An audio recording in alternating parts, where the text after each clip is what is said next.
Welcome back to my channel தேவு வியூ. So இன்றைக்கி பார்த்தீங்கன்னா ரொம்ப நாளுக்கு அப்புறம் ஒரு ரெசிபி தான் கொண்டு வந்திருக்கேன். ஸோ வந்து என்ன அப்படின்னா மீல் மேக்கர் ஃப்ரை. ஸோ நம்மளோட மீல் மேக்கரை வச்சு ஒரு சூப்பரான ஃப்ரை தான் இன்றைக்கி பார்க்க போகிறோம். ஸோ அதுக்கு ரெக்வயர்டான இன்க்ரீடியன்ஸ் வந்து of course meal maker, soya chunks இருக்கு இல்லையா. ஸோ நான் வந்து சின்ன சோயா எடுத்திருக்கேன். யூ கேன் யூஸ் இந்த சின்ன சோயாவும் நம்ம வந்து யூஸ் பண்ணிக்கலாம். அப்படி இல்லைன்னா நீங்கள் பெரிய சோயா சங்க்ஸ் எடுத்து யூஸ் பண்ணுறதுனாலும் ஓகே தான். ஸோ அது ஒரு பவுல் எடுத்திருக்கேன். நெக்ஸ்ட் வந்து ஒரு ஆனியன், ஒரு டொமேட்டோ, ஸோ அப்புறம் கொஞ்சம் கறி லீவ்ஸ் தேவை. ஸோ இதை சாப் பண்ணி எடுத்து வாங்க எப்படி செய்யணும் வீடியோக்குள்ள போய் பார்க்கலாம். ஸோ காய்ஸ் பாருங்கள், நான் ஒரு ஆனியன் சாப் பண்ணி எடுத்துட்டேன், டொமேட்டோ சாப் பண்ணி எடுத்துட்டேன். இங்கே வந்துட்டு மின்ட் அண்ட் கொரியாண்டர் லீவ்ஸ் எடுத்திருக்கேன். அண்ட் சோயா சங்க்ஸை வந்து ஒரு 5 minutes வாட்டரில் நல்லா உரைச்சி எடுத்திருக்கேன்.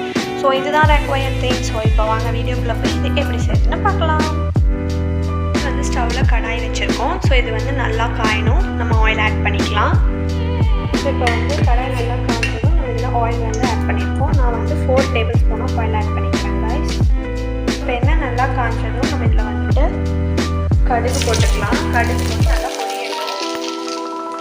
போட்டதுக்கப்புறம் நம்ம எடுத்து வச்சுருக்கிற அதுக்கப்புறம் நம்ம சாப் பண்ணி வச்சுருக்க ஆனியன் அண்ட் டொமேட்டோஸ் ஆட் பண்ணிக்கலாம்.